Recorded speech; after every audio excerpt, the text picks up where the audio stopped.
Hello people, this is Vicky and welcome to my classroom. No, scratch that. Let's say it in German this time. Yeah? Okay. So, so you can learn something. Hallo liebe Leute, das hier ist Vicky und herzlich willkommen in meinem Klassenzimmer.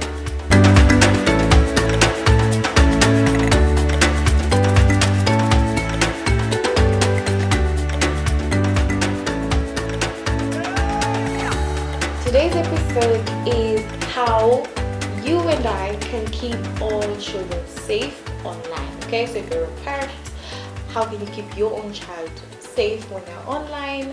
And if you're a teacher as well, because we need students to use their gadgets in the class just to learn. Okay, so I'll give you just 10 ways.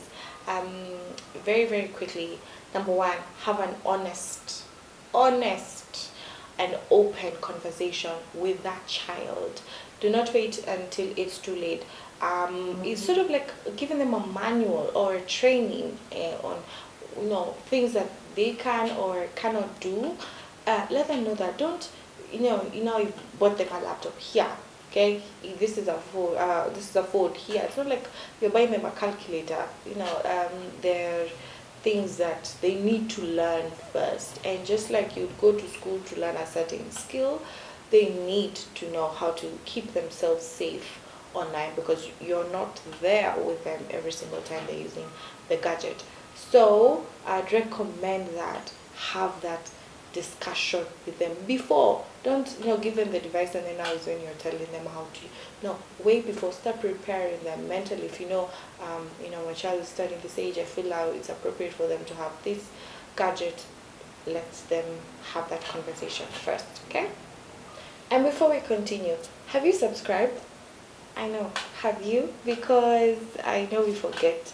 We get into the video and forget. So now just take a second or two and then hit the subscribe button. Okay?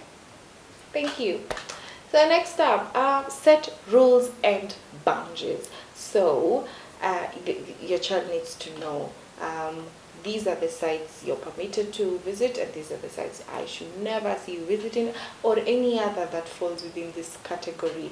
That you need to set rules and boundaries, so that when they decide to break them, you can always refer. But this is what we had discussed, and like I've mentioned this before.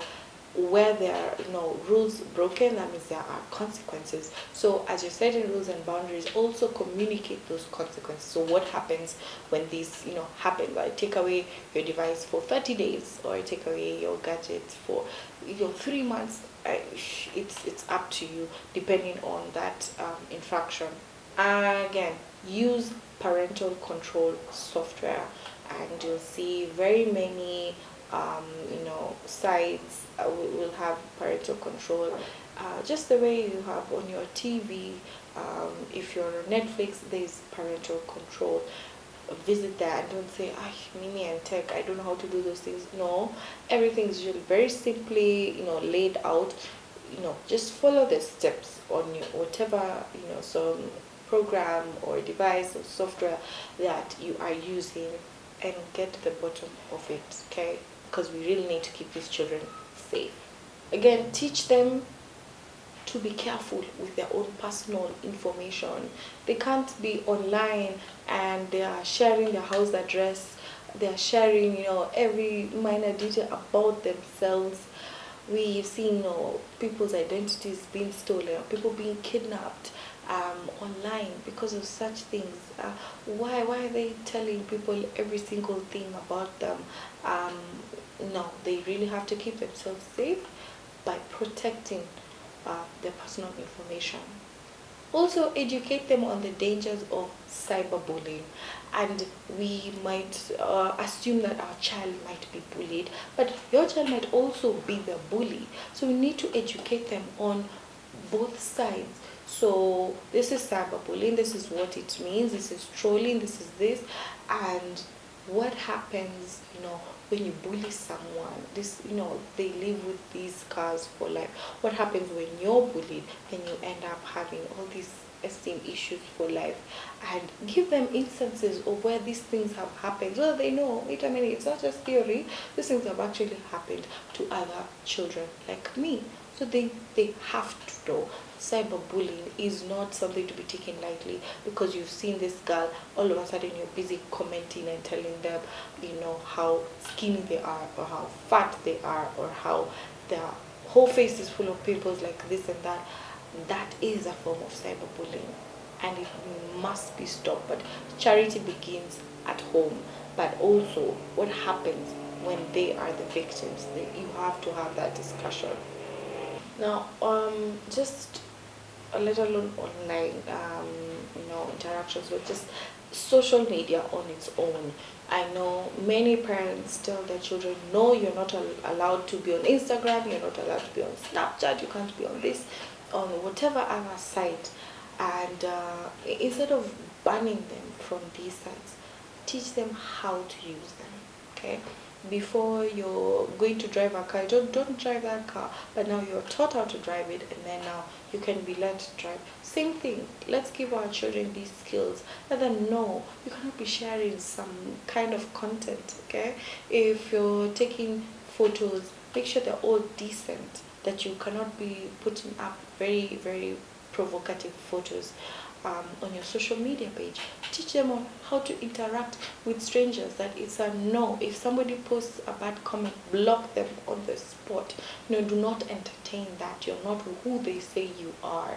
You are what you believe you are, okay? So we need to put that, and they should report. Tell them, report any suspicious activity. And also these social media platforms have that, there's a place you can just go click and report any of that suspicious activity, and that page or that person, would be monitored or blocked. So encourage them to be responsible. Don't tell them, no, you cannot. They'll still find a way to access these social media sites that you're forbidding them from. So teach them ways, the responsible ways to use them. Also, how to keep your child safe online. Monitor their online activity. Yes, monitor them, and don't say, oh wait, it's their privacy. There's nothing private. When it comes to using any online sites, you have to monitor, and very many children have been lost because nobody monitored what they were doing, and turns out that they were up to things that are just indescribable, or things that have happened to them. They ended up being victims, yet if somebody had been monitoring, things would not have happened. Let me give you a personal story. And this is really sad, but when my child was about 1 year old, I'm not really sure, but around that age, I got a new nanny, and I always monitor what people are watching in my house, because I set rules of I do not want indecent things. I do not want threatening things, anything that is just violent, for my child to watch. Okay, anything demonic, I would say, just dark things. And so what happened? I just noticed once that they were watching something that was, I don't even know how to describe it, but it was just demonic, I would say. And it was the first time, so I gave them the first warning. But they were less than a week old, so I gave them a week, just one warning, a first warning. Then now, following week, at this time, I felt okay.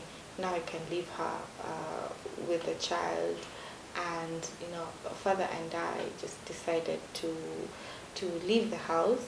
And so where we were, I just went onto my phone and I checked, because on your phone you can, if it's a smart TV, you can check what people are watching. If you have Netflix or any of these sites, you have can look at the history or just what they're watching live, if it's YouTube. So yeah, I went and checked, I looked at what they were watching, and let me tell you, the terror that I saw. Yeah, I made a million phone calls, and eventually I just had to go home because what they were watching was just, my gosh, I don't know, it was just a spectrum of just so many things that were, oh my, so bad. I couldn't believe that my child was watching such things there. And of course, on your phone, you're able to block many of those sites, but they still find something else. And I was like, no, that's enough. I'm done. And sad times. Okay, so very, very dark things that were being watched, and I just, yeah, it's just one of those things that I was happy that I was monitoring what was going on. So yeah, please monitor, because you might, someone actually told me this yesterday, that you have raised your child for years, in the right way, but there's just one incident or just one person in less than 30 minutes can do all of that. So let's be careful. This very, very straightforward. Keep your lines of communication open. Okay, open with the teacher to your child, the whoever is taking care of your child, the minder, and even your child themselves. Okay, keep communication lines open, so that in case of anything, like you said, they can easily report to you. And they're also able to ask you a question, right? They saw something they're not sure of, or someone asked them for certain information, or they got a certain phone call, they don't know if this is a con man. But if you have lines that are open, they're able to discuss that and bring any issues to you. Yeah, now keep yourself informed. There's so many new things coming up every day, and they might just pass you by. You don't know how to, let's say, do the monitoring. Like I'm telling you, like, I meet so many parents who, ask me, I mean, you're able to see what your child is watching from your phone. Like, yes, it's in the smart era, tech is really advanced, so you must keep yourself informed. Talk to other parents, see what they do, attend those school workshops for parents that teach you these things. Just be informed. Knowledge is power, and without it we are going to perish. Okay, so get to know what exactly is going on and how to keep your child safe. And then last but not least, lead by example. If you're the parent who's trolling other people online, your child will see that. If you're the parent who's putting up indecent stuff online, your child gets to see that. So how are you telling them not to do this, and you're the one teaching them? So you really have to lead by example. They must see, that this parent of mine is our role model. So my parents don't do this, let me also not do this. Okay, not to say that the people who are doing that learned it from parents, most of them did not, but just taking that step of you saying, no, I will show my child that I will limit my social media use, okay, so that I can do other things. That already is a huge example that you have shown them. Okay, so thank you so much for sticking to the end of the video. I hope you subscribe, and you like, share, and please, let's continue keeping our kids safe online. Tell any other parent, any teacher, any caregiver, anyone else who's in charge of a child, just to keep them, on a straight path, because they might just easily, get lost. Okay, so I hope this has been a lesson that you won't forget. Ciao.